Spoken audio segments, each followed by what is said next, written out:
चलो अब आगे हम लोग पढ़ते हैं। कर की क्लास में हम लोग एयर पॉल्यूशन टॉपिक को हम लोग पढ़ चुके थे और एयर पॉल्यूशन टॉपिक में मैंने आप सभी को पढ़ाया था। इसमें कुछ हम बातों को हम लोग देखे थे, जैसे हम लोग ने एसिड रेन के बारे में पढ़ा था, अम्लीय वर्षा के बारे में पढ़ा था। दूसरा, ओजोन के बारे में हम पढ़ने का प्रयास किए थे। तीसरा, ग्रीन हाउस इफेक्ट के बारे में हमने पढ़ा था, ठीक, ग्रीन हाउस इफेक्ट के बारे में।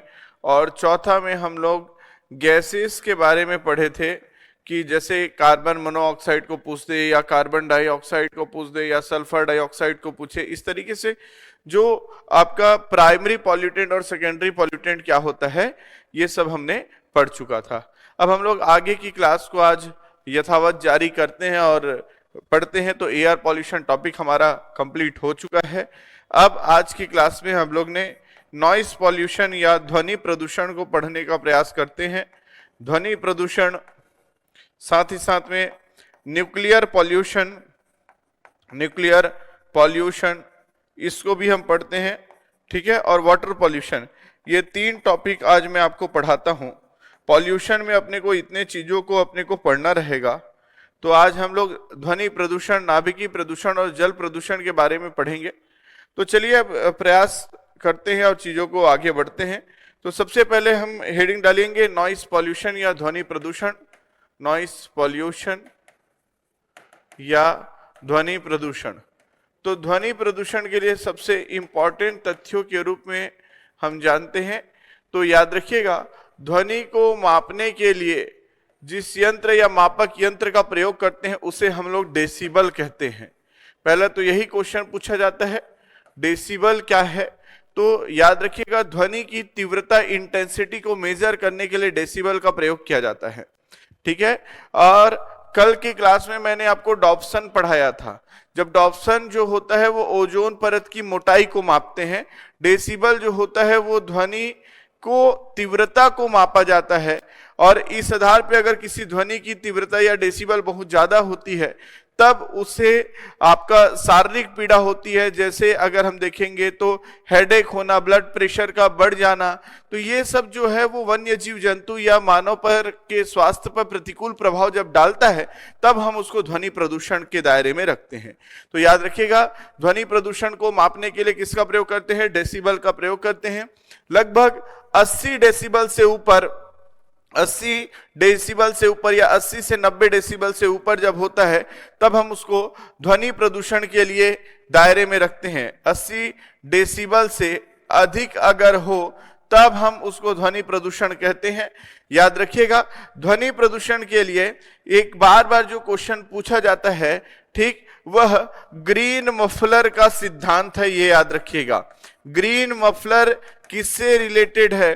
तो ग्रीन मफलर नॉइस पॉल्यूशन से रिलेटेड है। ये व्यापम के फूड इंस्पेक्टर 2022 के पेपर में भी पूछा गया क्वेश्चन था। ग्रीन मफलर का मतलब ये होता है कि किसी भी आपके साउंड को रोकने के लिए, किसी ध्वनि को रोकने के लिए 5 से 6 लेयर में डेंस फॉरेस्ट या सघन वृक्षारोपण लगाया जाता है। जैसे आपको अगर एक एग्जांपल के रूप में समझाने का प्रयास करूं तो आप देखते होंगे कि भिलाई स्टील प्लांट है, और भिलाई स्टील प्लांट में आप देखते होंगे बीएसपी में, अगर हम देखते हैं कि भिलाई में, तो हर रोड के बाद में 5 से 6 लेयर में डेंस फॉरेस्ट लगाया गया है, सघन वृक्षारोपण किया गया है, जिसके कारण कहीं ना कहीं क्या होता है बेटा, साउंड जो है वो रुकने लगता है। तो दोनों तरफ 5 से 6 लेयर में क्या किया जाएगा, रोड के आइट साइड में क्या किया जाएगा, वृक्षारोपण करते हैं। तो आवाज रुकने लगता है, लेकिन पेड़ों की सहायता से रोका जा रहा है। पेड़ पूरा हरा भरा है, इसीलिए ग्रीन शब्द का प्रयोग किया गया है और इसलिए ग्रीन मफलर सिद्धांत आया। क्वेश्चन पूछेगा कि ग्रीन मफलर किससे रिलेटेड है, तो ग्रीन मफलर जो है वह नॉइस पॉल्यूशन से रिलेटेड है, ये याद रखिएगा, ठीक। इसके अलावा भी और भी तथ्य हैं, जैसे आवासीय आपका क्षेत्र हो तो उसमें 55 डेसिबल रखा जाने की बात कही गई है। औद्योगिक क्षेत्र हो तो उसमें 75 डेसिबल तक होना चाहिए कहा गया है। दिन में 45 डेसिबल और रात में 35 डेसिबल की बात कही गई है। रात में 35 डेसिबल WHO के द्वारा, उससे ऊपर नहीं होना चाहिए। दिन में 45, आवासीय स्तर पर 55 और औद्योगिक स्तर पर 75। तो आपके लिए ये 3 तथ्य ही बहुत इंपॉर्टेंट है नॉइस पॉल्यूशन के रिलेटेड, कि नॉइस पॉल्यूशन याद रखिएगा, इसके लिए ध्वनि की तीव्रता के लिए डेसिबल का प्रयोग करते हैं। 80 डेसिबल से ऊपर अधिक हो तो ध्वनि प्रदूषण के दायरे में रखा जाता है, और इसको रोकने के उपाय के रूप में ग्रीन मफलर सिद्धांत को आपको याद रखना है। तो यह नॉइस पॉल्यूशन से रिलेटेड एक छोटा पॉल्यूशन है, छोटा टॉपिक था, ये आपका यहीं आपका समाप्त होता है। अब इसके बाद हम आगे चलते हैं। आगे चलते हैं तो आता है बेटा न्यूक्लियर पॉल्यूशन। न्यूक्लियर पॉल्यूशन, नाभिकीय प्रदूषण याद रखिएगा।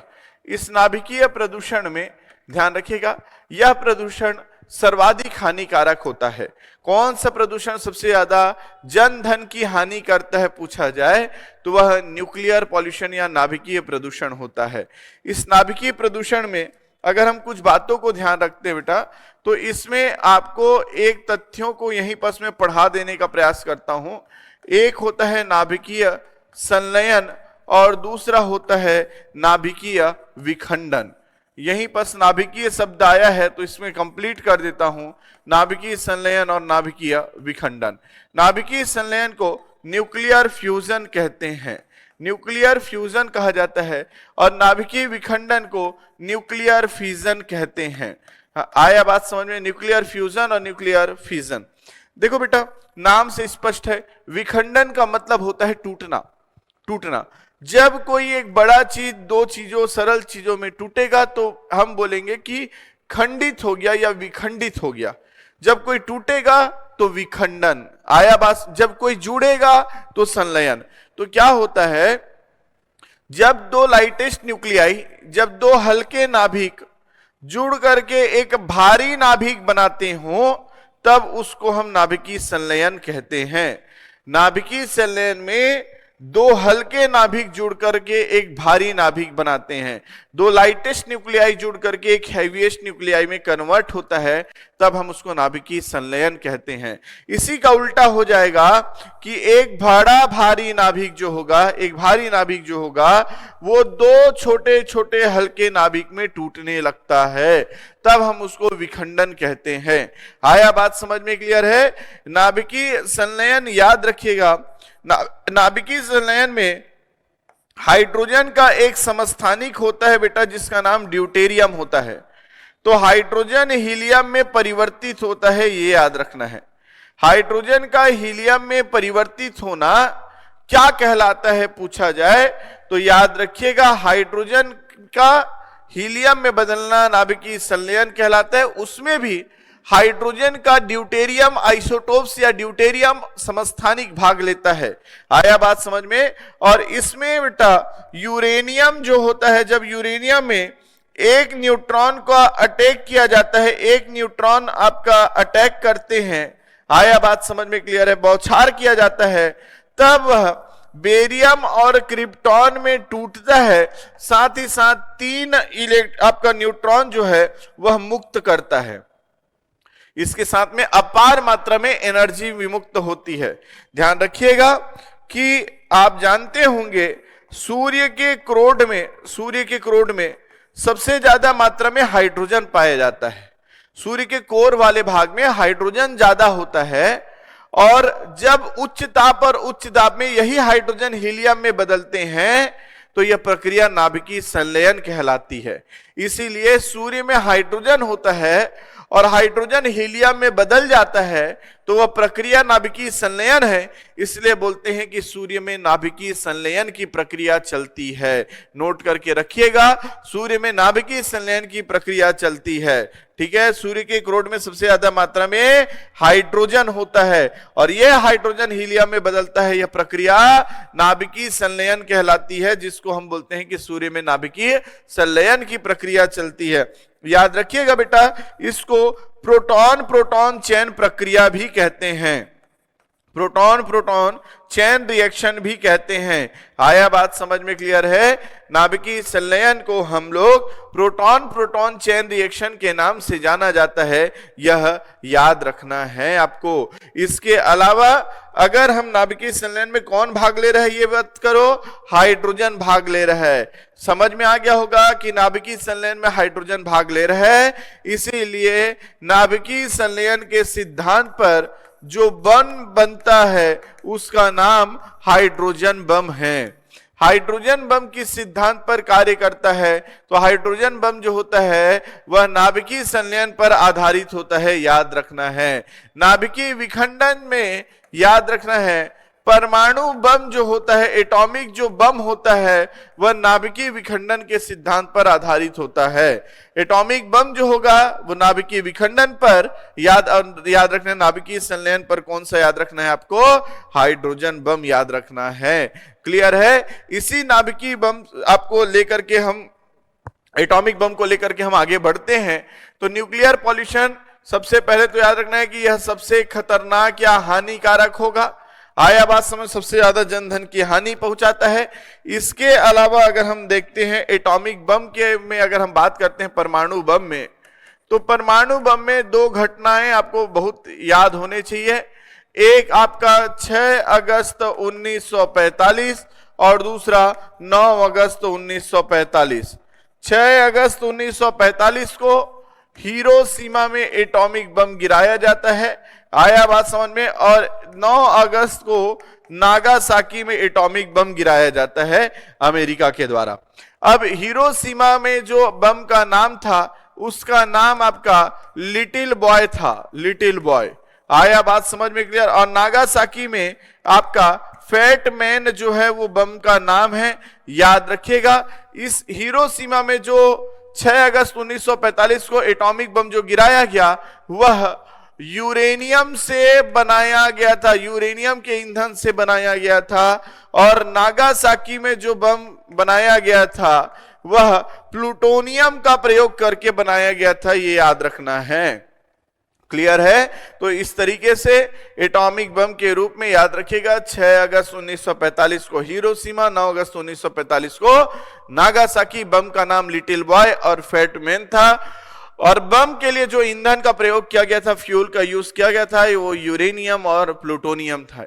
आया बात समझ में क्लियर है? इस तरीके से अपने को ये याद रखना है। इसके अलावा अगर हम कुछ तथ्यों को, प्रमुख आपका दुर्घटनाओं को देखें जो पेपर में कभी कभी पूछता है, तो याद रखिएगा। एक आपको याद रखना है 26 अप्रैल 1986। 26 अप्रैल 1986 को एक घटना घटित होती है, जो घटना का नाम है चेरनोबिल दुर्घटना। चेरनोबिल दुर्घटना वर्तमान में यूक्रेन पर स्थित है।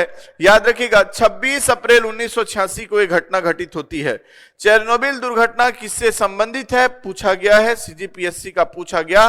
तो चेरनोबिल दुर्घटना एक नाभिकीय दुर्घटना, न्यूक्लियर एक्सीडेंट था, ये याद रखना है। और इसी के अलावा एक और बड़ी दुर्घटना के रूप में भी हम याद रख सकते हैं 28 मार्च 1979 को, जिसमें हम 3 माइल आइलैंड दुर्घटना याद रखना है। 3 माइल आइलैंड दुर्घटना याद रखना है। ठीक, ये दोनों दुर्घटना का कभी ईयर या डेट पूछे तो याद रखिएगा। आया बात समझ में क्लियर है? एक 26 अप्रैल 1986 और एक 28 मार्च 1979। 26 अप्रैल 1986 को हुआ वो चेरनोबिल। क्लियर है? ये भी क्वेश्चन पूछा गया क्वेश्चन है। एसीएफ 2017 के पेपर में चेरनोबिल दुर्घटना कब हुआ, ईयर पूछा था, तो 1986 में हुआ था। याद रखना 28 मार्च 1979 को 3 माइल आइलैंड दुर्घटना होगा। आया बात समझ में क्लियर है? 6 अगस्त 1945, 9 अगस्त 1945 को हिरोशिमा और नागासाकी। इसके अलावा एक डेट और याद रख सकते हो आप, 11 मार्च 2011 को न्यूक्लियर ही एक्सीडेंट के रूप में हुआ था जापान में, जिसको हम लोग फुकुशिमा के नाम से जानते हैं। फुकुशिमा जो है यह भी एक नाभिकीय दुर्घटना था। तो इस तरीके से अपने को एटॉमिक बम को लेकर के चलना था, नाभिकीय प्रदूषण को लेकर के चलना था। इसके अलावा और कुछ तथ्य बताता हूं बेटा, इसी में आपको ध्यान रखना है। जैसे ये तो नाभिकीय दुर्घटना था, लेकिन कहीं पेपर में आता है छूट ना जाए, आया बात समझ में, इसीलिए नाभिकीय प्रदूषण में ही इस टॉपिक को पढ़ा दे रहा हूं। भारत में भी एक बड़ी दुर्घटना हुई 1984 में, आया बात समझ में क्लियर है, जिसको हम लोग भोपाल गैस त्रासदी के नाम से जानते हैं। आया बात समझ में क्लियर है, भोपाल गैस त्रासदी के नाम से, ट्रेजेडी के नाम से जानते हैं, याद रखिएगा। यह 2 से 3 दिसंबर 1984 को यह घटना घटित होती है। कंपनी का नाम यूनियन कार्बाइड कंपनी था, यूनियन कार्बाइड कंपनी नाम था। यह कंपनी फर्टिलाइजर या उर्वरक से संबंधित है और इससे एक गैस आपका रिसाव हुआ जिसका नाम मिथाइल आइसो साइनाइड है, याद रखिएगा, मिथाइल आइसो साइनाइड है या साइनेट बोलते हैं इसी को, याद रखिएगा।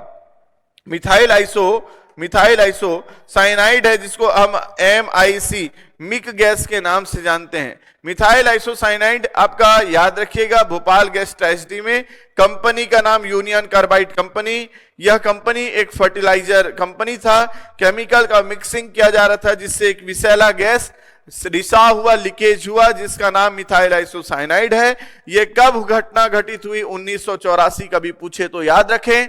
और डेट था 2 से 3 दिसंबर 1984 को हुआ था ये घटना। 2 से 3 दिसंबर की मध्य रात्रि को यह घटना घटित होती है, इसीलिए याद रखना है। आया बात समझ में क्लियर? यह एक नाभिकीय दुर्घटना तो नहीं है, परंतु भारत की एक बड़ी दुर्घटना के रूप में बार बार प्रतियोगी परीक्षाओं में यह पूछा जाने वाला प्रश्न होता है। आया बात समझ में क्लियर? और साथ में न्यूक्लियर पॉल्यूशन में अगर हम बात करते हैं तो आपको बेटा एटॉमिक पावर प्लांट के बारे में भी पूछा जाता है कि एटॉमिक पावर प्लांट, जो इंपॉर्टेंट एटॉमिक पावर प्लांट है, उसको भी इसी में मैं आपको पढ़ा देता हूं, ध्यान से सुनिएगा। ठीक, जैसे अगर हम बात करते हैं तो तमिलनाडु में 2 एटॉमिक पावर प्लांट आता है, एक का नाम कल्पक्कम है और दूसरे का नाम कुडनकुलम है। कल्पक्कम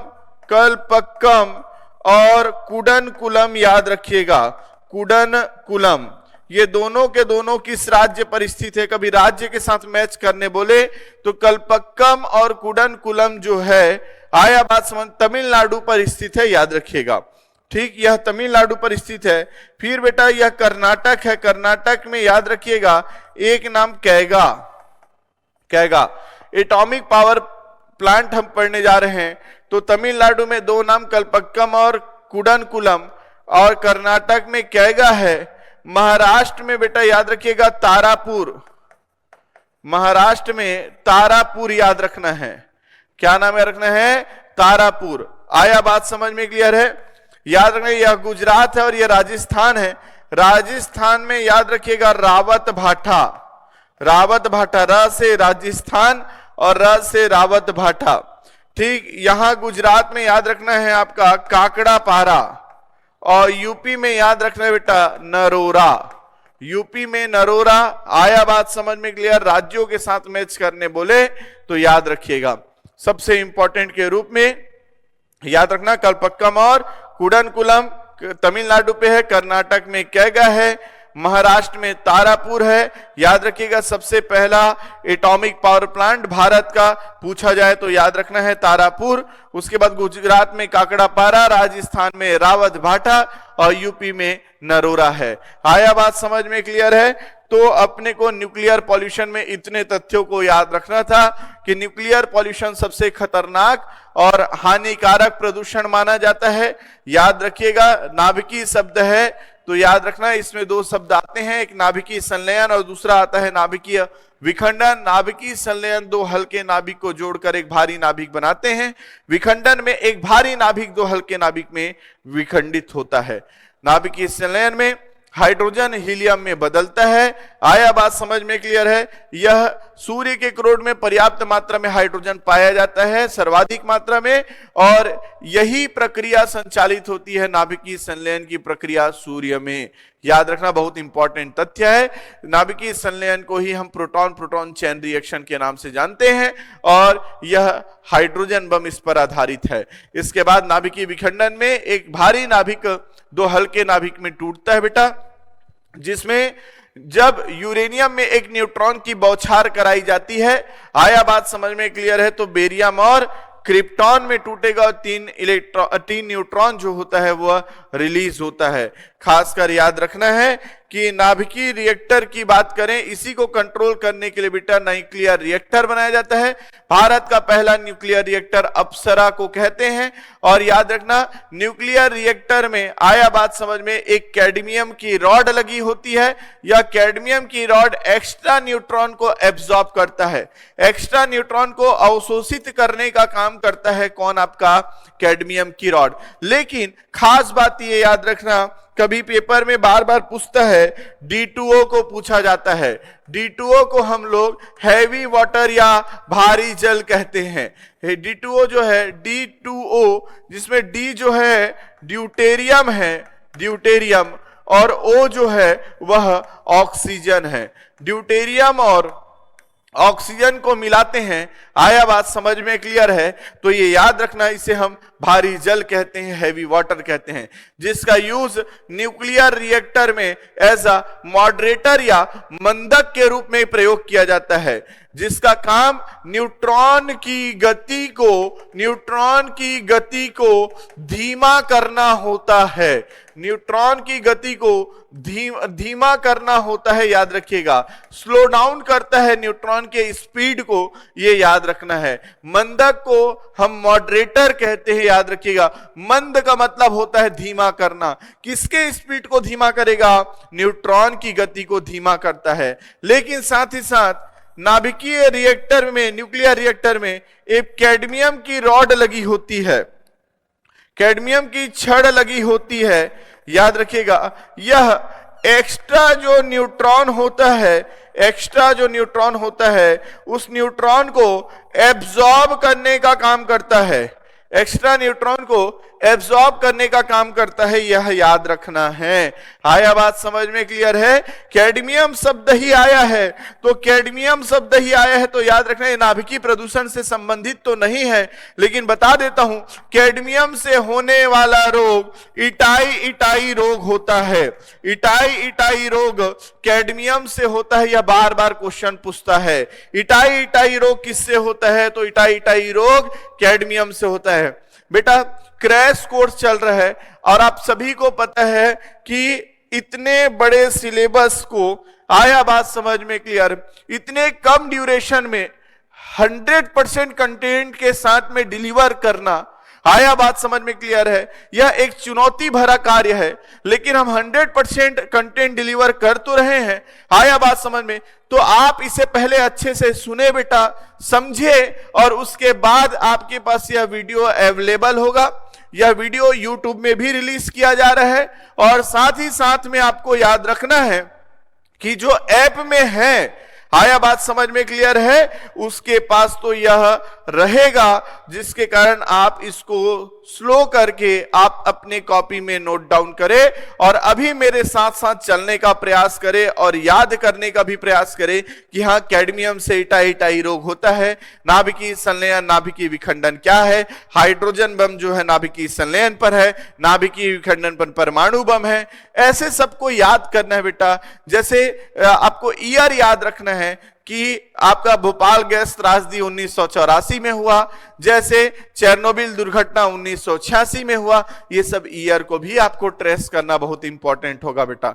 तो जितना आपको कंटेंट दिया जा रहा है वह एक बहुत बढ़िया कंटेंट आपको एक डिलीवर किया जा रहा है। और आप जानते हैं कि क्रैश कोर्स चलाया जा रहा है, जिसमें फरवरी में CGPSC प्रीलिम्स का पेपर का आयोजन होना है, और आप हमारे साथ जुड़ सकते हैं। एक नॉमिनल फीस स्ट्रक्चर में 2499 रुपए इसका फीस स्ट्रक्चर रखा गया है, क्लियर है, जिसमें आपको इतना बेहतरीन कंटेंट के रूप में आपको सभी चीजों को उपलब्ध कराया जाएगा। और इस तरीके से आप हमसे आपका प्ले स्टोर के माध्यम से पटेल ट्यूटोरियल के ऐप को डाउनलोड करके जुड़ सकते हैं। ठीक है, तो चलिए बेटा हम लोग स्टार्ट और आगे बढ़ते हैं। तो D2O किसको बोलते हैं ये समझ में आया होगा, भारी जल बोलते हैं। इस भारी जल में ड्यूटेरियम और ऑक्सीजन होता है।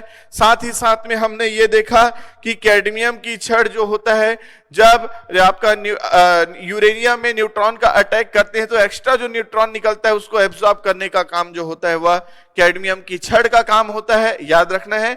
और कैडमियम से होने वाला जो डिसीज होता है उसे आपका इटाई रोग होता है। आया बात समझ में क्लियर है? तो यह एक न्यूक्लियर पॉल्यूशन था। तो न्यूक्लियर पॉल्यूशन में इतने कंटेंट को आपको ध्यान रखना था। थैंक यू बेटा, आप ठीक बोल रहे हैं और बहुत बेहतरीन तरीके से क्लास चल रहा है। आप बोल रहे हैं कि ये बहुत अच्छा लग रहा है, थैंक यू, है ना। लेकिन और इस तरीके से आप पढ़ते रहिए, आगे हम लोग तो हैं ही। आया बात समझ में क्लियर है? इस तरीके से आगे चलते हैं, देखिए ध्यान दीजिएगा। तो ये था आपका 2 टॉपिक कंप्लीट, एक नॉइस पॉल्यूशन कंप्लीट और दूसरा न्यूक्लियर पॉल्यूशन कंप्लीट होता है। आया बात समझ में क्लियर है? अब इसके बाद हम लोग वाटर पॉल्यूशन को पढ़ते हैं, जल प्रदूषण को पढ़ते हैं। वाटर पॉल्यूशन को पढ़ा जाता है, जल प्रदूषण को पढ़ते हैं। तो जल प्रदूषण में खास बात याद रखना है कि इससे डिसीज क्वेश्चन पूछता है बेटा, डिसीज का क्वेश्चन आता है। वाटर पॉल्यूशन हम जानते हैं कि वाटर जो होता है इसका जनरल फॉर्मूला H2O होता है। इसमें कोई अनवांटेड आपका सब्सटेंस शामिल होते हैं, अवांछनीय तत्व शामिल होते हैं जो जल की गुणवत्ता पे कमी कर दे, जिससे दैनिक जीवन में वह उपयोगी जब नहीं रह जाता तब हम उसको बोलते हैं कि वाटर पॉल्यूटेड हो गया, जल प्रदूषित हो गया है। आया बात समझ में क्लियर है? और इस जल प्रदूषण के लिए जो प्रमुख रूप से तत्वों की अगर हम बात करते हैं तो एक आता है बेटा, इसमें जो सबसे ज्यादा पेपर में पूछा जाता है वह मरकरी है। मरकरी के बाद में नाइट्रेट भी पूछा जाता है, याद रखिएगा नाइट्रेट। इसके साथ में आर्सेनिक है और इसके साथ में फ्लोराइड है, याद रखिएगा। फ्लोराइड को मैं फ्लोरीन लिख दिया हूं लेकिन हम नाम याद रखना है फ्लोराइड, ठीक है, याद रखिएगा। जो मरकरी से जो एक रोग होता है उसका नाम है आपका मिनीमाटा डिसीज। मिनीमाटा रोग किससे संबंधित है पूछेगा तो जल प्रदूषण से संबंधित है, यह आंसर लगाना है। क्लियर है? मिनीमाटा किसके कारण होता है तो ये मरकरी आंसर लगाना है। मर्क्यूरिक क्लोराइड याद रखना है। आया बात समझ में? उसके कारण आपका क्या होता है, आपका ठीक मिनीमाटा डिसीज होता है। नाइट्रेट से जो डिसीज होता है उसका नाम है आपका blue baby syndrome. Blue baby syndrome या ब्लू बेबी रोग जो होता है, आया बात समझ में क्लियर है? ब्लू बेबी रोग किसके कारण होता है? नाइट्रेट के कारण होता है, याद रखिएगा। आर्सेनिक से ब्लैक फुट होता है, आर्सेनिक से ब्लैक फुट होता है और फ्लोराइड से फ्लोरोसिस होता है, याद रखिएगा फ्लोरोसिस। आया बात समझ में क्लियर है? फ्लोराइड से क्या होगा? फ्लोरोसिस होता है, ये याद रखिएगा। तो वाटर पॉल्यूशन में 4 डिसीज याद रखना है। आया बात समझ में क्लियर है? इसके अलावा आपको कैडमियम बताया था जो आपको पूछता है पेपर में और तत्वों के रूप में, और आपको याद रखना है ये जल प्रदूषण से संबंधित तो नहीं है लेकिन याद रखना है आपका आयरन की कमी से, आयरन की कमी से एनीमिया रोग होता है। एनीमिया या प्रदूषण में तो नहीं है लेकिन तत्वों की बारी आ रही है तो आपको लिखवा दे रहा हूं कि आयरन की कमी से एनीमिया होता है, ये याद रखना। यह पेपर में पूछते हैं। आया बात समझ में क्लियर है? याद रखना है। लेड जो है, ब्रेन जो लेड याद रखना है, ब्रेन को मस्तिष्क को प्रभावित करता है। सीसा जो है वह लेड जो है, सीसा जो है वह ब्रेन को प्रभावित करता है। पीबी को हम लेड या सीसा कहते हैं। आया बात समझ में? यह मस्तिष्क को प्रभावित करता है। बेंजीन से, बेंजीन से याद रखिएगा, बेंजीन से ब्लड कैंसर होता है, याद रखिएगा। बेंजीन से ब्लड कैंसर याद रखिएगा, याद रखना है इसको, जिसको हम लोग ल्यूकेमिया कहते हैं। आया बात समझ में क्लियर है? तो आयरन की कमी से एनीमिया, यह सब आपका ये सब अधिकता है, यही बस एक कमी से है, ठीक है। तो ये सब याद रखना है। ये चारों वाटर पॉल्यूशन या जल प्रदूषण से संबंधित है, ये याद रखना है, ठीक। अब बात करते हैं जल प्रदूषण के लिए कुछ तथ्य को याद रखना है। जैसे आपको यूट्रोफिकेशन याद रखना है। यूट्रोफिकेशन या इसी को ही हम लोग सुपोषण कहते हैं। आया बात समझ में क्लियर है? क्या कहते हैं बोलो? सुपोषण कहते हैं, यूट्रोफिकेशन कहते हैं। याद रखना सबसे इंपॉर्टेंट। जैसे जो वर्ग 15 के तत्व हैं, आया बात समझ में, जिसमें जनरली हम फास्फोरस की बात करते हैं। फास्फोरस की बात करते हैं या नाइट्रोजन की बात करते हैं, ठीक है, तो फास्फोरस या नाइट्रोजन के कारण, फास्फोरस या नाइट्रोजन के कारण, आया बात समझ में, जल में फाइटोप्लैंक्टन का बढ़ना, फाइटोप्लैंक्टन जिसको हम जलकुंभी के रूप में कह रहे हैं, फाइटोप्लैंक्टन का बढ़ना यूट्रोफिकेशन कहलाता है, सुपोषण कहलाता है। याद रखिएगा, यूट्रोफिकेशन किसे कहते हैं, किसके कारण होगा, यूट्रोफिकेशन किससे संबंधित है, तो यूट्रोफिकेशन जल प्रदूषण से संबंधित है, जिसे हिंदी में सुपोषण कहा जाता है। याद रखना, यह जनरली फास्फोरस के कारण होता है और नाइट्रोजन के कारण भी जल के सतह में फाइटोप्लैंक्टन ग्रोथ करेगा, जो कि किसी जल में, हम गांव में देखते हैं तो ग्रामीण अंचल में हम एक शब्द का प्रयोग करते हैं डबरा, उसमें पेड़ तो नहीं उगा रहेगा लेकिन उसका पानी हरा हरा हो जाता है। आया बात समझ में, उसे हम एल्गी ब्लूम कहते हैं। एल्गी ब्लूम नाइट्रोजन के कारण और किसी जल के सतह में फाइटोप्लैंक्टन ग्रोथ कर रहे हैं तो वो फास्फोरस के कारण, जब फाइटोप्लैंक्टन आएगा तो उसे यूट्रोफिकेशन कहते हैं। तो याद रखिएगा, यूट्रोफिकेशन हो गया, एल्गी ब्लूम हो गया, और अगर बहुत बड़े पैमाना में हो जाए, तब समुद्र में हो, तब हम ऐसी घटना को रेड टाइड कहते हैं।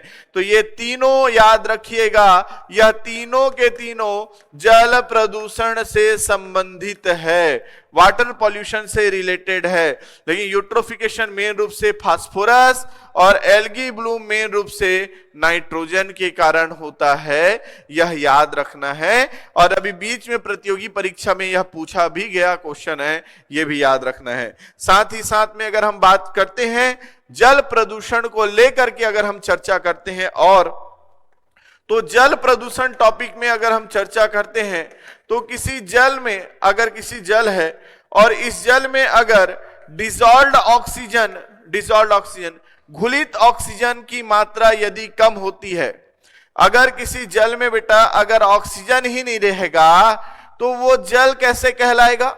आया बात, ऑक्सीजन भी तो होना चाहिए, क्योंकि हाइड्रोजन और ऑक्सीजन अभिक्रिया करेंगे तब तो जल बनता है, और अगर जल में ऑक्सीजन ही नहीं रहेगा तो वहां जली जीव कैसे जी पाएंगे। तो अगर जल में ऑक्सीजन की मात्रा, जो डिसॉल्व्ड ऑक्सीजन, उसमें ऑक्सीजन जो घुला हुआ है उसको घुलित ऑक्सीजन या डिसॉल्व्ड ऑक्सीजन कहते हैं, अगर इसकी मात्रा यदि कम होती है तो इसे हम इम्प्योर वाटर या अशुद्ध जल कहते हैं, अशुद्ध जल कहते हैं, यह याद रखना है। अशुद्ध जल किसे कहते हैं ये याद रखना है, जब डिसॉल्व्ड ऑक्सीजन की मात्रा कम हो जाती है तो उसे हम अशुद्ध जल कहते हैं। अशुद्ध जल में घुलित ऑक्सीजन की मात्रा कम हो जाए या dissolved oxygen inversely proportional to BOD होता है।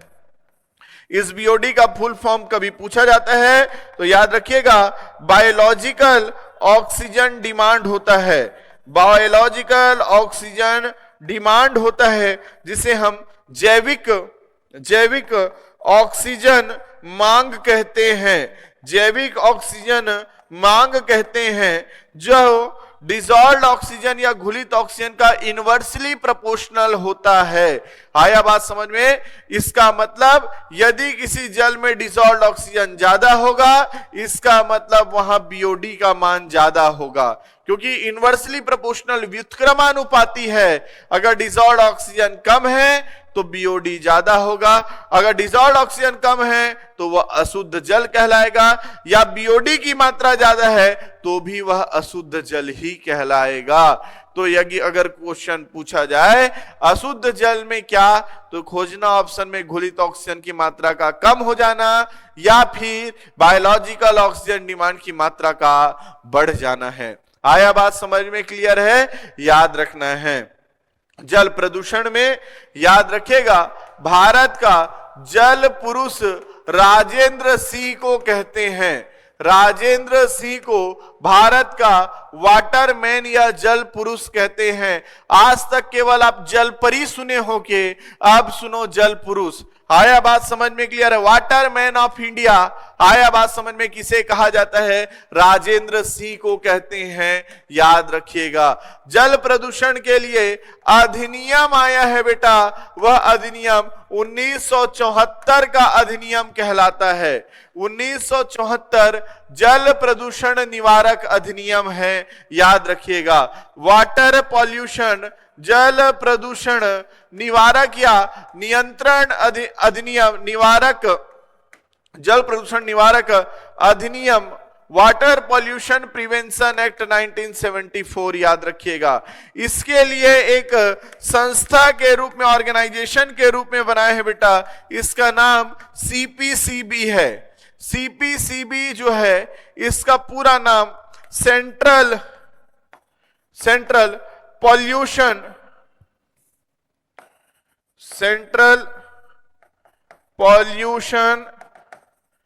कंट्रोल बोर्ड है, याद रखिएगा। ये सीजीपीएससी का पूछा गया क्वेश्चन था बेटा, एसीएफ के पेपर में पूछा गया था कि सीपीसीबी का पूरा नाम बताओ, तो सीपीसीबी का पूरा नाम सेंट्रल पॉल्यूशन कंट्रोल बोर्ड है। आया बात समझ में क्लियर है? याद रखना है। बीओडी और सीओडी में अगर हम बात करते बेटा, एक सीओडी भी होता है जिसका नाम होता है आपका केमिकल ऑक्सीजन डिमांड। इसका मान हमेशा ज्यादा होता है बेटा बीओडी से, रट करके रखना है कि केमिकल ऑक्सीजन डिमांड सीओडी का मान बीओडी से क्या होता है आपका? ज्यादा होता है। आया बात समझ में क्लियर है? तो आज हम लोग क्या क्या पढ़ लिए अभी तक? 3 टॉपिक हमने पढ़ लिया।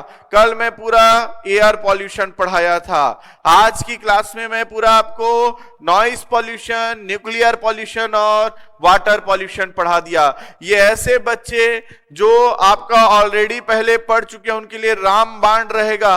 आया बात समझ में क्लियर? जो तैयारी कर चुके हैं उनके लिए एक ही क्लास में पूरा समेट दे रहा हूं चीजों को, और अच्छे कंटेंट के साथ एग्जाम ओरिएंटेड बातों को लेते हुए इन सभी बातों को आपको दिमाग में सेट करना है। तो ठीक है, हमने क्या क्या पढ़ लिया? 3 चीजें हमने पढ़ा। एक हमने पढ़ा कि क्या क्या, नॉइस पॉल्यूशन पढ़ लिया, ठीक। एक हमने नॉइस पढ़ा, दूसरा हमने न्यूक्लियर पढ़ा, और तीसरा हमने वाटर पॉल्यूशन पढ़ा, ठीक है। जिसमें अगर हम बात करेंगे तो बताया कि इसमें डेसिबल होगा, ठीक है। दूसरा याद रखना है 80 डेसिबल से अगर ऊपर हुआ तो उसे हम नॉइस पॉल्यूशन बोलेंगे, और इसके लिए एक सिद्धांत आया है जिसका नाम कहलाया ग्रीन मफलर। न्यूक्लियर पॉल्यूशन में हमने नाभिकीय संलयन पढ़ा, ठीक, नाभिकीय संलयन पढ़ा। इस पर एक बम बनेगा, उसको हम हाइड्रोजन बम बोलेंगे, हाइड्रोजन बम कहेंगे।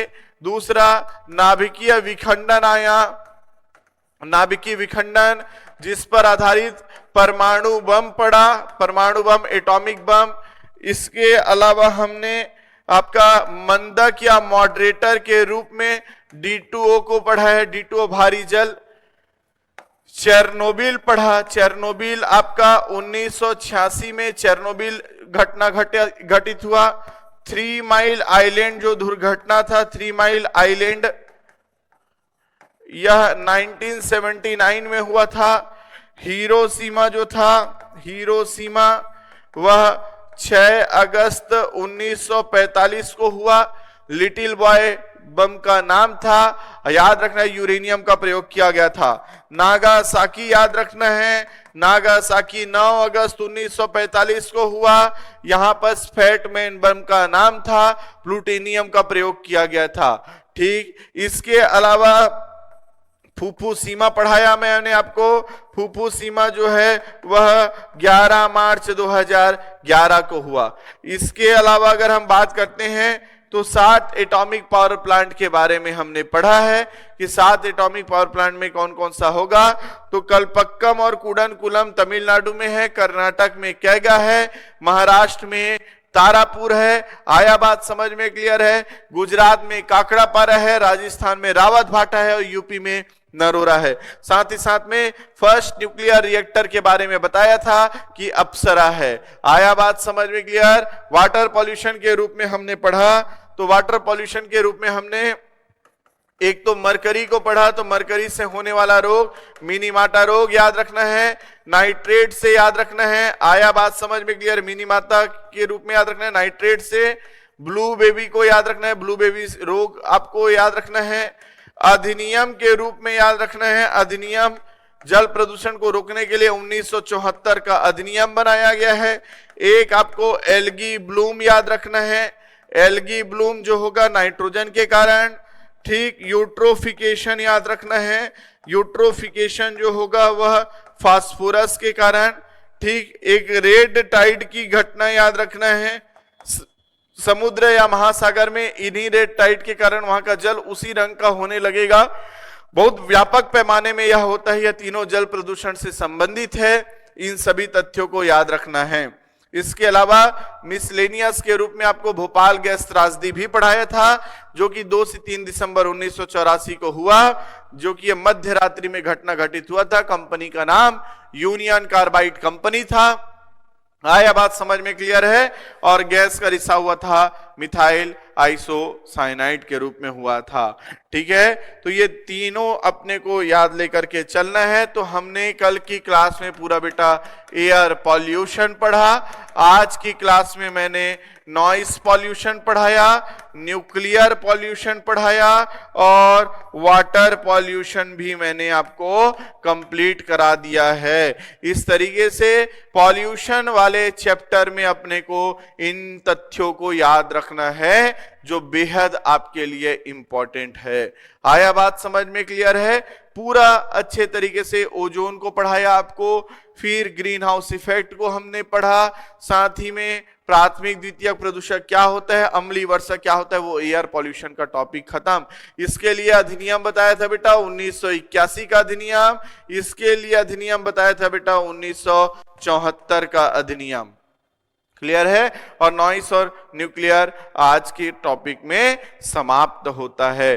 तो पॉल्यूशन वाले चैप्टर में इतने बातों को अपने को ध्यान रखना था, ये हमारे लिए बेहद इंपॉर्टेंट है। कौन कौन से पॉल्यूशन समझ में आया ना?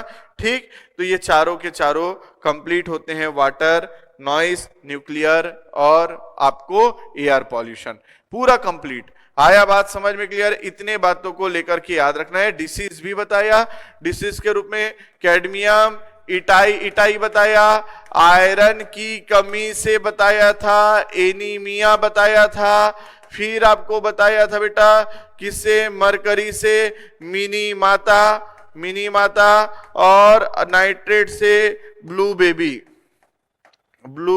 Baby syndrome. आया बात समझ में क्लियर है? तो इस तरीके से याद रखना है। बनेगा कि नहीं बनेगा? ठीक, तो ये आपका पूरा क्या हुआ, पॉल्यूशन टॉपिक समाप्त होता है। क्रैश कोर्स को ही लेकर के हम आगे बढ़ रहे हैं और आप तीनों को पढ़ने के बाद ऑब्जेक्टिव लगाओ। कल एयर पॉल्यूशन पढ़ाया था, सबको लगाने के बाद ऑब्जेक्टिव लगाओ, एक रिवाइज भी होगा और आपका कॉन्फिडेंस भी ज्यादा इंप्रूव होने लगेगा। ध्यान देना है इस बातों को। इसके बाद हम दूसरा इन्वायरमेंट में बायोडाइवर्सिटी चैप्टर की ओर आगे बढ़ते हैं बेटा, और जैव विविधता टॉपिक हम चालू करते हैं। जैव विविधता हम टॉपिक चालू करते हैं। इस जैव विविधता टॉपिक में अगर हम बात करते हैं तो अपने को, हमको सबसे पहले देखें तो हमको दिवस पढ़ना होगा, डेट पढ़ना होगा, दिवस पढ़ना होगा, डेट पढ़ना होगा कि किस किस दिन में कौन कौन सा पूछा जाता है। तो याद रखिएगा, एक आपको 2 फरवरी याद रखना है। इस 2 फरवरी को आर्द्र भूमि दिवस मनाते हैं। आर्द्र भूमि दिवस या वेटलैंड डे मनाया जाता है, याद रखना है। आर्द्र भूमि दिवस कब मनाते हैं? तो 2 फरवरी को मनाते हैं आर्द्र भूमि दिवस। याद रखिएगा 22, सीधा याद रखिएगा 22 अप्रैल। ठीक, इसके पहले और आपको बता देता हूं बेटा, 21 मार्च को फॉरेस्ट्री डे मनाया जाता है, वानिकी दिवस मनाते हैं, फॉरेस्ट्री डे मनाते हैं, याद रखिएगा। ठीक, फिर 22 अप्रैल याद रखिएगा, 22 अप्रैल को पृथ्वी दिवस मनाया जाता है। 22 अप्रैल को पृथ्वी दिवस मनाया जाता है, याद रखिएगा। 22 अप्रैल के बाद में 22 मई को जैव विविधता दिवस मनाया जाता है। जैव विविधता दिवस मनाते हैं, बायोडाइवर्सिटी डे मनाते हैं। यहां हम अर्थ डे मनाएंगे, अर्थ डे, और यहां हम अगर बायोडाइवर्सिटी डे मनाएंगे, बायोडाइवर्सिटी डे मनाते हैं। याद रखिएगा 5 जून को हम पर्यावरण दिवस मनाते हैं, पर्यावरण दिवस मनाते हैं। इन्वायरमेंट डे मनाया जाता है, याद रखिएगा इन्वायरमेंट डे मनाते हैं, पर्यावरण दिवस मनाया जाता है। साथ ही साथ देखो कौन कौन सा, 2 फरवरी वेटलैंड, 21 मार्च को फॉरेस्ट्री, 22 मार्च जल संरक्षण मनाते हैं। याद नहीं भी रखेंगे तो भी चलेगा, लेकिन ये 22 अप्रैल और 22 मई भूलना नहीं। 22 अप्रैल सीएमओ 2018-19 में पूछा गया क्वेश्चन है सीजीपीएससी के द्वारा। 22 मई को जैव विविधता दिवस मनाया जाता है। 5 जून एसीएफ 2016 का पूछा गया क्वेश्चन था। एसीएफ 2016 में पीएससी के द्वारा पूछा गया था कि पर्यावरण दिवस कब मनाते हैं, 5 जून को मनाते हैं, याद रखिएगा।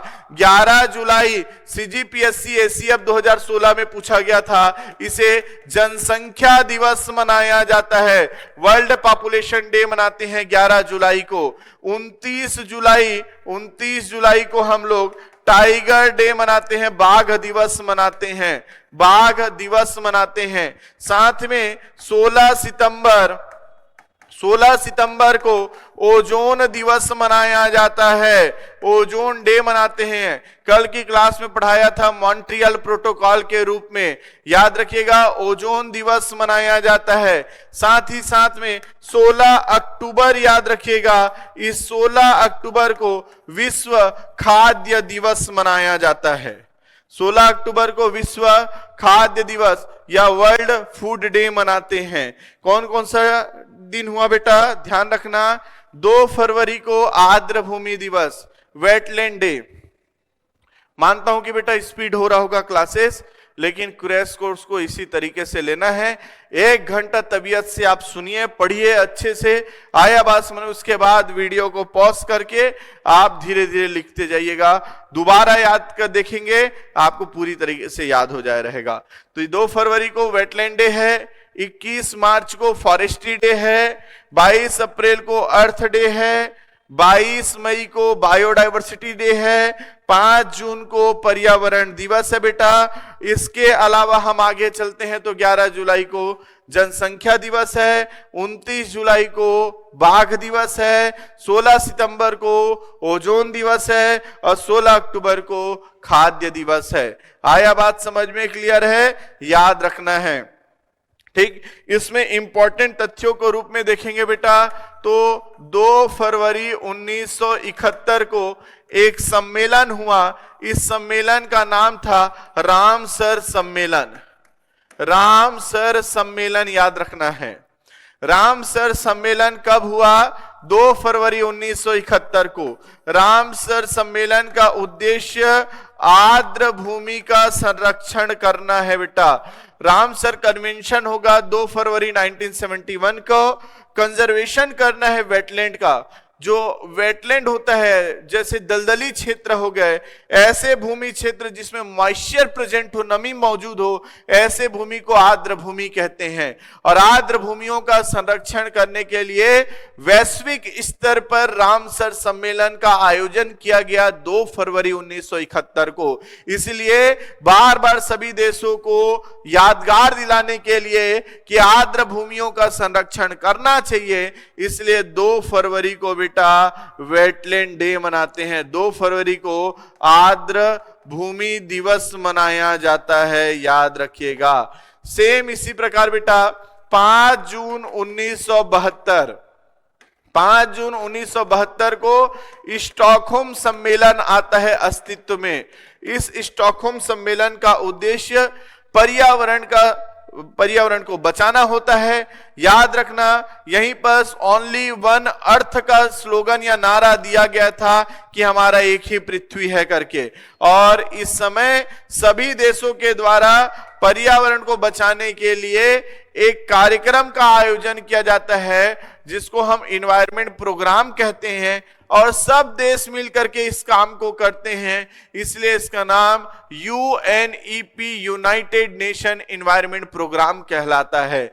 जो कि UNEP एक ऑर्गेनाइजेशन है जो स्टॉकहोम सम्मेलन 1972 जब आया तब यह अस्तित्व में आता है। इसका मुख्यालय नैरोबी पर स्थित है। तो UNEP कब बनेगा बेटा? तो UNEP 1972 में बनेगा, जिसका पूरा नाम संयुक्त राष्ट्र पर्यावरण कार्यक्रम होता है, जिसका पूरा नाम संयुक्त राष्ट्र पर्यावरण कार्यक्रम होता है, यूनाइटेड नेशन इन्वायरमेंट प्रोग्राम होता है। आया बात समझ में? क्लियर है? इस बातों को दिमाग पे सेट करके रखना है।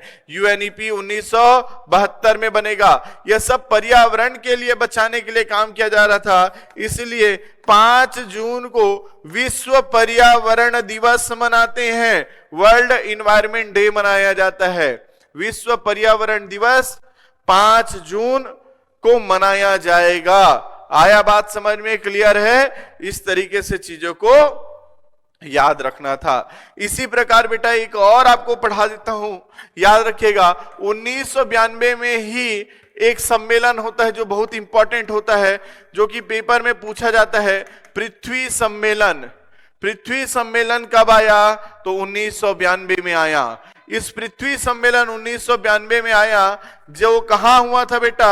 रियो डी जनेरियो में हुआ था। रियो डी जनेरियो में हुआ था, और इसके 20 साल के बाद भी यह वहीं हुआ, जिसको रियो डी जनेरियो में होने के कारण इस पृथ्वी सम्मेलन को ही हम लोग रियो सम्मेलन या रियो समिट के नाम से भी जानते हैं। याद रखना, यह रियो डी जनेरियो में होगा। अर्थ समिट कब हुआ है? तो अर्थ समिट 1992 में हुआ। बेटा कैसे पूछेगा कि ये सम्मेलन जो है उसको आपको जमाने बोल देगा ईयर वाइज। तो रामसर सम्मेलन कब हुआ? 71 में हुआ। स्टॉकहोम सम्मेलन 72 में हुआ। पृथ्वी सम्मेलन 92 में हुआ। 1987 में कल मॉन्ट्रियल प्रोटोकॉल पढ़ाया था। 1997 में आपको क्योटो प्रोटोकॉल पढ़ाया था। तो ये कम से कम 5 चीजों को अच्छे तरीके से आप याद करके रखें, जो पेपर में बेहद पूछा जाता है। आया बात समझ में? इस समय सतत विकास की अवधारणा आया था, सस्टेनेबल डेवलपमेंट आया था अस्तित्व में। सस्टेनेबल डेवलपमेंट या सतत विकास की अवधारणा जो आया, इसको अपने को याद रखना है कि सतत विकास क्या है या सस्टेनेबल डेवलपमेंट। ऐसा विकास करना जिससे पर्यावरण को हानि ना पहुंचे, उसे हम सतत विकास या सस्टेनेबल डेवलपमेंट कहते हैं। साथ ही साथ में अगर हम बात करते हैं तो यहां पर सी एजेंडा 21 अस्तित्व में आया था। एजेंडा 21, तो यह एजेंडा 21 याद रखना है। आया बात समझ में? क्लियर है? 21वीं सदी के लोगों के लिए पृथ्वी को सुरक्षित रखने के लिए नियम और कानूनों का कुछ संग्रह तैयार किया गया था, दस्तावेज तैयार किया गया था, जिसको एजेंडा 21 नाम दिया गया था। तो पृथ्वी सम्मेलन 1992 में हुआ। आया बात समझ में? क्लियर है? तो ये अपने को याद रखना है। समझ आया कि नहीं आया? तो इस तरीके से यह 3 सम्मेलन को लेकर के अपने को चलना था। ठीक, अब देखो हमने आज की क्लास में क्या क्या पढ़ लिया, फिर से रिपीट कर रहा हूं। एक हमने पढ़ा नॉइस पॉल्यूशन, दूसरा हमने पढ़ा न्यूक्लियर पॉल्यूशन, तीसरा पढ़ा बेटा वाटर पॉल्यूशन, चौथा पढ़ाया आपको डे, इंपॉर्टेंट डे, पांचवा पढ़ाया आपको कुछ महत्वपूर्ण इंपॉर्टेंट सम्मेलन पढ़ा दिया। आया बात समझ में? आप 1 घंटे में इतने तथ्यों को नहीं पढ़ पाएंगे जितना मैंने आपको पढ़ाने का प्रयास किया है। आपको दिमाग में पूरा सेट कराने का काम कर रहा हूं, साथ ही साथ में इसलिए क्रैश कोर्स का फायदा होगा बेटा उन्हीं बच्चों को जो इसका लाभ या पहले से पढ़ चुके हैं। आया बात समझ में? क्लियर है? और या जो इस बार अपीयर होना चाहते हैं एग्जाम में, लेकिन उनको यह चाहिए कि कम समय में कैसे गुणवत्ता युक्त तैयारी करें, तो उसके लिए आपको अभी तो 7 डेज का आपको जो है वह फ्री डेमो क्लासेस के रूप में यह ऐप और यूट्यूब में दोनों में मिल जाएगा। लेकिन उसके बाद केवल और केवल हमसे जुड़ने के लिए आपको पटेल ट्यूटोरियल का मोबाइल ऐप डाउनलोड करना पड़ेगा, जो कि आगे अभी कुछ क्लासेस के बाद यूट्यूब में वह ना आकर के सीधा आपको ऐप में दिखेगा हमारी क्लासेस। आया बात समझ में क्लियर? तो एकदम नॉमिनल फीस है। आया बात समझ में? इसको तोड़ोगे भी तो 1000 पर मंथ भी नहीं जा रहा है। 3 अभी आपको जो समय बचा हुआ है उसमें आपको इतने सारे सब्जेक्टों को पढ़ाना। आया बात समझ में क्लियर है? चलिए ध्यान दीजिएगा। इसके बाद हम डे भी पढ़ लिए। आया बात समझ में? कुछ इंपॉर्टेंट पर्यावरण के अधिनियम को हम पढ़ भी लेते हैं। अधिनियम, कुछ एक्ट को पढ़ते हैं, कुछ अधिनियम को पढ़ते हैं। और यह अधिनियम क्या क्या है तो ध्यान दीजिएगा। एक आएगा 1927 का अधिनियम, जिसे हम वन अधिनियम कहते हैं, फॉरेस्ट एक्ट कहते हैं। 1927 के अधिनियम को वन अधिनियम कहा जाता है। उसके बाद 1972, जिसे हम वन्य जीव संरक्षण अधिनियम कहेंगे। याद रखिएगा, क्या बोलेंगे बेटा? वन्य जीव संरक्षण अधिनियम कहेंगे। आया बात समझ में क्लियर है? वाइल्ड लाइफ कंजर्वेशन एक्ट, पहला वाला फॉरेस्ट एक्ट, दूसरा वाला वाइल्ड लाइफ कंजर्वेशन एक्ट कहेंगे। तो वाइल्ड लाइफ कंजर्वेशन एक्ट 1972 में आया है, याद रखिएगा। इसके बाद आपको 1974 भी पढ़ाया था। अभी 1974 में, अभी ये दोनों को हटा देता हूं, जल प्रदूषण निवारक अधिनियम पढ़े थे। तो पहला 1927, फिर 1972, उसके बाद सीधा 1980 चलते हैं बेटा। 1980 चलते हैं तो वह वन संरक्षण अधिनियम है। वन संरक्षण, देखो कंफ्यूज नहीं होना। 72 वन्य जीव संरक्षण, 80 वन संरक्षण और 1986 पर्यावरण संरक्षण। इसलिए 74 को हटाया हूं ताकि आपके दिमाग में यह सेट हो जाए। पहला वन बस आएगा, फिर दूसरे में वन्य के साथ में वन तब तक अकेला है जब तक जीव नहीं बसाएंगे। और जीवों को मारेंगे क्या? नहीं, जीवों को बचाना है। तो 27 को पलटोगे तो 72 आया। ठीक, 72 आया तो उसमें वन्य जीवों को बचाना है, तो वन्य जीव संरक्षण। अब देखो संरक्षण आ गया, फिर नीचे संरक्षण है। पहला वन्य जीव संरक्षण, फिर उसके बाद वन संरक्षण। जब वन्य जीव संरक्षित होगा तभी तो वन संरक्षित होगा। तो याद रखना, 72 में वन्य जीव संरक्षण और 80 में वन संरक्षण। जब वन संरक्षण हो गया, वन्य जीव संरक्षण हो गया, तो पूरा पर्यावरण संरक्षण हो गया। तो पर्यावरण संरक्षण अधिनियम 1986। जब पर्यावरण पूरी तरीके से कंजर्वेशन हो जाएगा, तब 2002 को हम बायोडायवर्सिटी एक्ट, जैव विविधता अधिनियम लेकर के आएंगे। जैव विविधता अधिनियम, यह सीजीपीएससी 2018 प्रीलिम्स का पूछा गया क्वेश्चन था। इस एनवायरमेंट कंजर्वेशन एक्ट सीजीपीएससी के मेंस के टॉपिक में है। 1986 वाला अधिनियम याद रखिएगा, पर्यावरण संरक्षण अधिनियम। इसे अम्ब्रेला एक्ट या छाता विधान कहा जाता है। अम्ब्रेला एक्ट या छाता विधान हम किसे कहते हैं, तो यह याद रखना है आपको। आया बात समझ में क्लियर है? तो आपको इतने बातों को दिमाग में सेट करना है, चीजों को ध्यान से पढ़ना है। ठीक है, इसके बाद आपको अलग से अभी पढ़ाया था बेटा 1974 का अधिनियम जल प्रदूषण के लिए। यह प्रदूषण को बचाना है, तो जल प्रदूषण निवारक अधिनियम था। आया बात समझ में? और कल की क्लासेस में 1981 लिखवाया था बेटा, जिसमें वायु प्रदूषण निवारक अधिनियम था। वायु प्रदूषण निवारक अधिनियम था। इस तरीके से इतने चीजों को हमको दिमाग पे सेट करना है। आया बात समझ में? क्लियर हुआ क्या? इस चीजों को याद रखना है। 1927 में पहला फॉरेस्ट एक्ट आएगा, 72 में वह पहले वन बनाए समझ लो, फिर वन्य जीवों को डाल करके उसका हम कंजर्वेशन कर रहे हैं। तो वन अधिनियम 27 को पलटोगे तो 72 वन्य जीव संरक्षण अधिनियम आया। फिर उसके बाद बेटा जब वन्य जीव संरक्षित हो गया तो वन संरक्षित हो गया। 80 में वन संरक्षण। देखो वन अधिनियम, वन संरक्षण अधिनियम, एक शब्द में आपका चेंजेस है, यहां संरक्षण नहीं है। अगर संरक्षण शब्द आएगा वन संरक्षण तो 80 मारना है, वन अधिनियम 27 मारना है।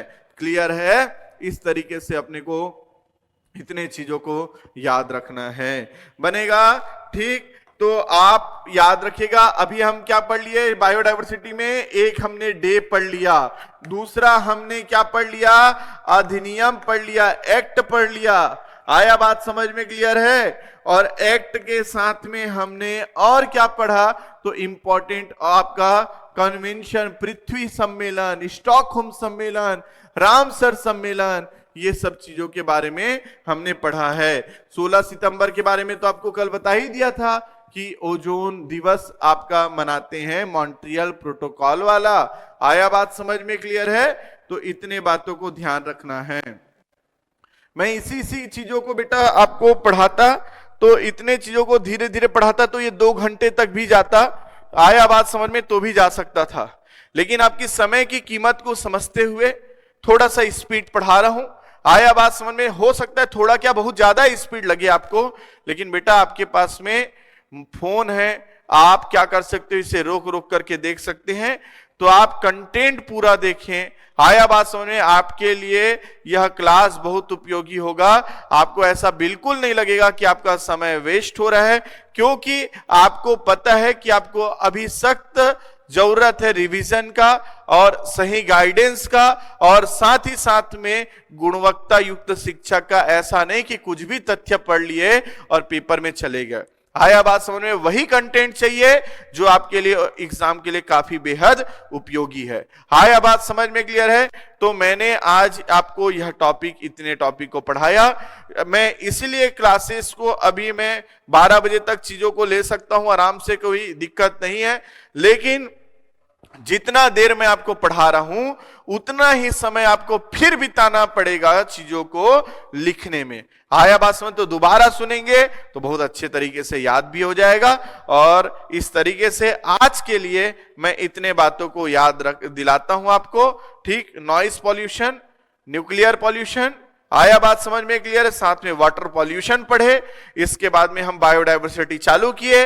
बायोडायवर्सिटी में हमने शुरुआत ही आपका किया है क्या? डे से लेकर के दिवस जहां से क्वेश्चन बनते हैं, अधिनियम को पढ़ाया, इंपॉर्टेंट कन्वेंशन को हमने देखा है।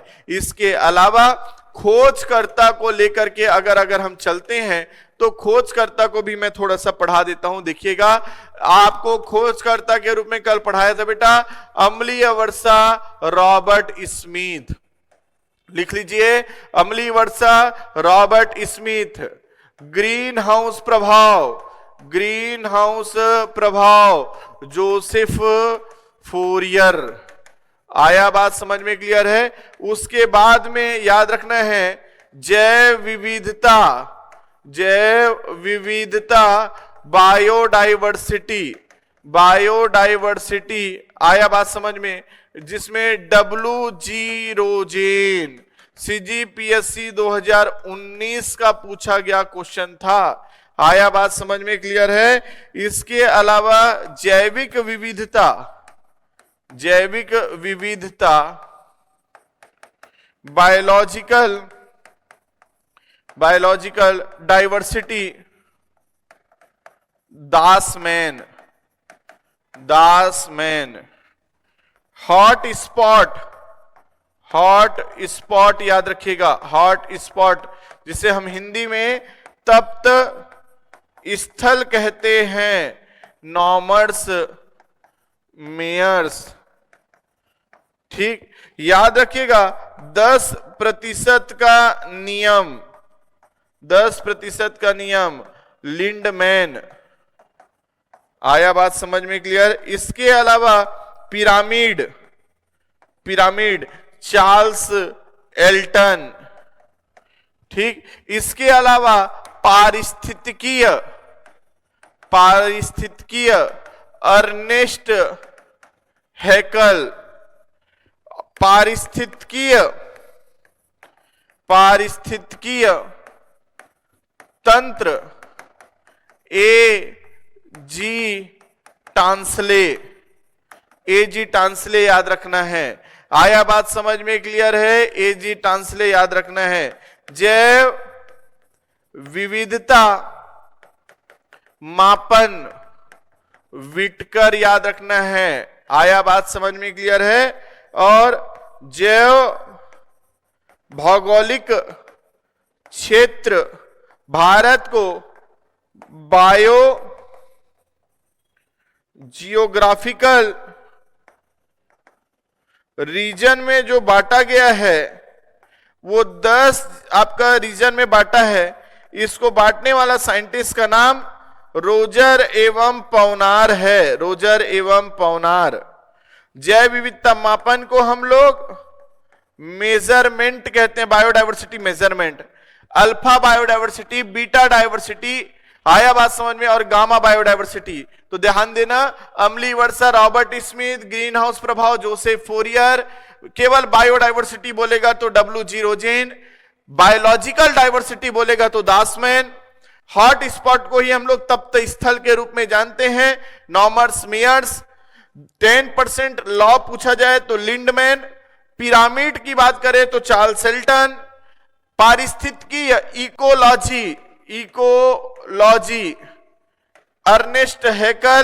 पारिस्थितिकीय तंत्र इकोसिस्टम बोलेगा तो एजी टांसले। और जैव विविधता मापन बोलेगा तो बायोडायवर्सिटी मेजरमेंट बोलेगा तो विटकर। बायोजियोग्राफिकल रीजन पूरे भारत को 10 भागों में बांटा गया और जिसको बांटने वाला रोजर एवं पवनार। आया बात समझ में? क्लियर है? ठीक। तो इस तरीके से आप सभी को याद रखना है, ठीक है? हाँ ठीक बेटा, इतना हो जाएगा बोल रहे हैं, ठीक है, बस ऐसे ही करते रहना है आप सभी को, है ना? बाकी आप देखिएंगे तो लगभग 1 घंटे में मैं लगभग देख पा रहे होंगे कि 18-19 पेज तक आपका पहुंच चुका हूं। आया बात समझ 20 लिखा हुआ है, लेकिन कुछ चीजों को आपको सिनॉप्सिस के रूप में बताना चाहा, इसलिए कम से कम 15 पेज आपको ऐसा पढ़ा दिया हूं और आपके लिए ये काफी बेहद उपयोगी रहेगा। और ऐसे ही आपको पढ़ते रहना है। कल की क्लास में मैं बायोडायवर्सिटी को कंप्लीट तो नहीं, 2 क्लास और लगेगा तब जाकर के होगा। तो लगभग अपने को अभी और भी सब्जेक्ट पढ़ना है ताकि आपको कंप्लीट हो सके चीजें। तो आप देखेंगे पूरा आज और कल में पूरा पॉल्यूशन पढ़ाया, फिर बायोडायवर्सिटी चालू किया, 1-2 और लगेगा, तो लगभग 5 दिन में पूरा एनवायरनमेंट समाप्त कर दूंगा मैं। आया बात समझ में? क्लियर है?